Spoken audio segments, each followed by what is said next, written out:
নমস্কার। Ramakrishna TV YouTube চ্যানেলের পক্ষ থেকে সকল মা, বাবা, দাদু, দিদা, ঠাকুমা, ঠাকুরদাদাদের জানাই কামোদা একাদশী প্রীতি ও আন্তরিক শুভেচ্ছা। আমি আবারও চলে এসেছি শ্রী শ্রী রামকৃষ্ণ মিশনের স্বামী নিত্যাত্মানন্দজির লেখা শ্রী শ্রী দেবী ও তিথি রূপে একাদশী সম্পর্কে আলোচনা করতে। আজকে আমরা আলোচনা করব কামোদা একাদশী সম্পর্কে, যেহেতু আজকে কামোদা একাদশী। চৈত্র মাসের শুক্লপক্ষের একাদশী তিথিকে কামোদা একাদশী তিথি বলা হয়। আভিধানিক সূত্রে বা বিশেষ অর্থে বলা হয় যে একাদশী দেবী তার স্মরণে আগত নিষ্ঠাবান ভক্তের হৃদয় সৎ কামনার জন্ম দেন এবং সর্বদা মুক্তি লাভের পথে পরিচালিত করেন, তিনিই হলেন শ্রী শ্রী কামোদা একাদশী দেবী।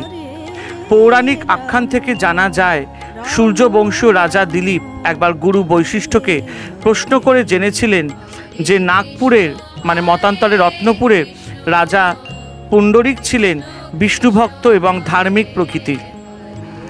সঙ্গীতপ্রিয় উক্ত রাজা একবার সপার্ষদ নৃত্যগীতের একটি অনুষ্ঠানের আয়োজন করে তা উপভোগ করেছিলেন।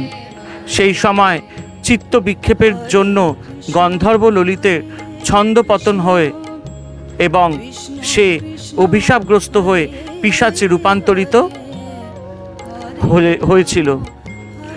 তদন্তর সস্ত্রীক পাহাড়ে প্রান্তরে নানা জনপদে ভ্রমণ করে এক অশেষ যাতনা স্বীকার করে বিন্ধ্যাচল পর্বতের শিখরে পৌঁছেছিলেন। সেখানে তারা শৃঙ্গ মুনির দর্শন লাভ করে এবং তার পরামর্শে এই একাদশী ব্রত পালন করে। এতে ললিতের পূর্বরূপ ফিরে আসে এবং অন্তিমে দেবকৃপায় বৈকুণ্ঠ লোকে গমন করে। মুনিরাজ বৈশিষ্ট্য বলছেন যে এই একাদশী ব্রত যেসব সাধক নিষ্ঠাপূর্বক এবং শাস্ত্রীয়ভাবে পালন করবেন তারা সর্বপাপ মুক্ত হয়ে দিব্য ধামে গমন করবেন।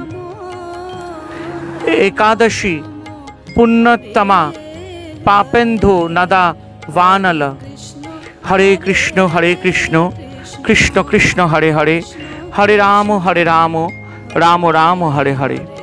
জয় শিব শম্ভু, জয় দেবী দুর্গা দুর্গতি নাশিনী, জয় মা কালী।